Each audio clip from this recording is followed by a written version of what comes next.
Detective Comics 982. This is Brian Edward Hill, of course, and Miguel Medoncha. This is the second part of On the Outside, which we started last time. We've set up this villain, Karma, who's coming after the sidekicks, if you will, because they make Batman weaker. And you weren't actually here for the last issue of this, were you? You were gone 2 weeks ago. No. Yep, I was gone 2 weeks ago, but I thoroughly enjoyed that. Yeah. I liked what Hill did with Jefferson Pierce in Metropolis, and it was that whole, this is the part of Metropolis nobody talks about. You know, it's not the one that hits the front page of the Daily Planet.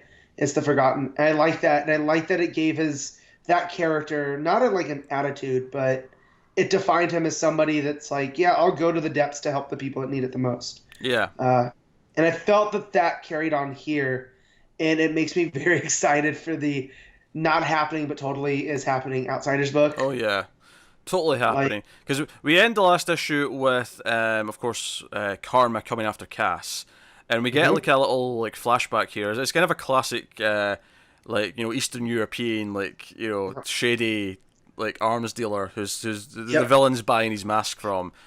Straight out of a noir movie. Yeah, right. It like really is. Post-war in the, you know, everything's being rebuilt in Germany. Really shadowy, really like like just, you know, I've given the warning, so you know, it may kill you, but, you know, I've warned you, and just all that stuff. My only slight against Karma is it feels very Zoom, right? But sure, the look of the character fits Batman so well. I don't know if it's the swords and the helmet. I don't know. Yeah, honestly, my only complaint is that he looks a little bit generic, I think. Yeah, a bit Red Hood. A bit Red Hood. Like, and just, I feel like I'm so used to comic books constantly doing this. Okay, this villain's even more badass than any villain I've ever had before. He can take out... Because the fact that he takes out Cass, you know, he takes on Cass in a one-on-one fight and wins. Although she is a badass when she gets back up and she just pops her shoulder back into place. Yeah. And Jefferson's just like, damn. So we find out that this mask a little bit, it said that it might be alien tech, but we're not sure. He got it on the black market, and that it can read thoughts.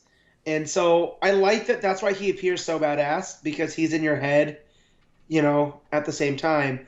And so once Cass, I feel, figures that out, she's going to go into free form, and he's not going to be able to beat her. And I'm looking very forward to that. Yeah, because she puts up a fight as well, of course, for quite a long time. And Jefferson's like being greeted by Batman from the plane, and he gets the call. And obviously Jefferson's giving him shit for not saying please, because, you know, Superman says, Wonder Woman says please even. You know, why not? Also, the Batmobile in this new arc is like a combination of the animated series and the classic, like the head in the front Batmobile. Yeah. It's like a combination of those two. Yeah. But they show up, and it seems like Karma can, like, if you shoot him with your power, he will then be able to use that and like return it, because he takes Black Lightning's power. He can redirect it. Yeah. In fact, my favorite moment in this issue may actually be, there's a moment where like Cass is down, Jefferson's down, and Karma's kind of like, you know, babbling about like how he's going to win, and there's a panel with Cass looking up, and she's got this smirk on her face, like she knows that help is here and that everything's going to be okay.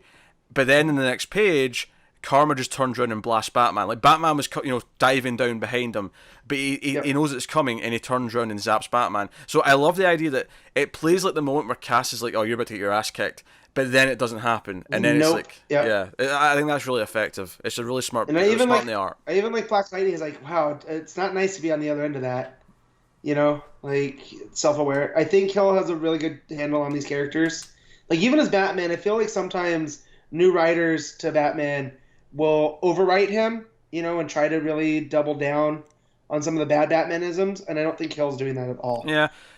His voice for Bruce feels not much different than Tynion's, and I think that helps when you're transitioning over. It's also got a really good flow to it. It's not too wordy or anything like that. I went through this quite quickly, and it reads really well. The art is pretty solid, like it was last time. Yeah. And obviously we end the book with so Jefferson finds out that Bruce Wayne's Batman, because, you know, Bruce is so beat up that he's like, take me to Alfred. He's like, who's Alfred? And then we cut to him at the Wayne Manor, and he's like, oh, you know, Bruce Wayne's done this. He's brought in all these kids, and Alfred's kind of agreeing with him, like, yeah, I've had that argument many a time. But ultimately, Bruce is like, hey, you need to like get Cass, and she he kind of describes, okay, Duke respects me, so he'll take his anger out on you. Cass will hide everything, but she will have emotions deep down. Barbara cares a lot about Cass, so she's going to challenge you. Make sure you challenge her back. And I'm like, okay, so I'm expecting more people, of course. This is really only 2, because Babs doesn't count. Babs is kind of related to Cass, but she's not part of the team necessarily. Yeah, but she's Watchtower still, right? So like, yeah, seemingly, yeah.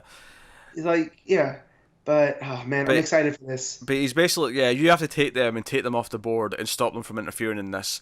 And tell them that I'm sorry, but they do make me weaker. So we end with, like, Bruce is basically accepting that he has to fight this guy alone. And I think it's a mistake. I think the arc of this story for Bruce is going to be like, no, they don't make you weaker. You're actually going to get your ass kicked even more because you're going on your own. Yeah, exactly. Like, we've seen this before, but I appreciate the way, like, he's bringing in Jefferson, who is a teacher, to talk to them, because maybe treating them like soldiers wasn't the right path. So now I'm going to reach them on a different way with someone that can actually talk to them the way they need to be. So, and I really like that. And just the idea of Black Lightning and Cassandra Cain and even Babs being associated with the Outsiders, and then you throw in Katana, like, and whoever else they want to throw in. If they even add Katana, I don't know. Did they mention Katana in this arc before? Like when I don't know, but promoting it, I can't remember. In every iteration, she's usually there. So, I wouldn't mind that at all. So we'll see. Oh, I mean, because I don't think Cass has ever been an outsider before, or at least not to my knowledge. But Brian Hill's got a really solid voice for these characters, and I'm excited now about him taking over like an Outsiders book or something a little bit different. Maybe carries the baton of the team from Tech when Tech maybe becomes more of a Batman book again, or whatever it's going to become. Yeah, well, that's what I was feeling too. Like if we get an Outsiders book and we can have a Batman Detective Comics book that's just kind of like what Bendis is doing over there with Superman, where Batman's the book where all of King's doing his story, and then Tech can just be whatever else Batman's doing, whether it's I'm trying to think, because he's not as clearly defined as Clark and Superman, right? Like, Batman's just Batman. Yeah, I'm thinking more of an actual detective-y book where it's like, there's like a murder going around and he has to try and figure out who it is, and, just actual detective stuff. But yeah, I guess we'll rate the book, but, detective, I think this arc's really solid so far, and it makes me really hopeful for what we're getting from Hill, but in this Outsiders book, whatever it is, and I hope the detective itself can maintain the quality once he's gone. Even if it dips with Robinson, if it dips with whatever we're doing for the next year, once we get to 1000, I really hope the next proper run is like good stuff. As long as Robinson takes over and it's not Jason comes to Gotham, I will be fine. We should rate detectives. What are you giving it about? Solid 8. This is Superman. I think just edges it out. If I'm trying to keep it consistent. I think we're flipping here. I'm going to go with 8.5, and my reason is I feel like this is a more fulfilling chapter of a story. Like it's more. It's also the second chapter. Yeah. So there's a little bit more wiggle room. More of a hearty meal, I guess, is what I'm saying. I feel like I got a nice cliffhanger. I got some emotional. I got a lot of Cass, which was nice, because we didn't get any of her in the last issue before this arc started, which admittedly was only one issue since the end of Tiny and John, but still, it doesn't matter. The point is that I was happy to get some Cass time. Yes, Connor's rating. He gave that a straight 8 out of 10. So there you go. 2 8s and an 8.5, so pretty consistent across the board for Tech.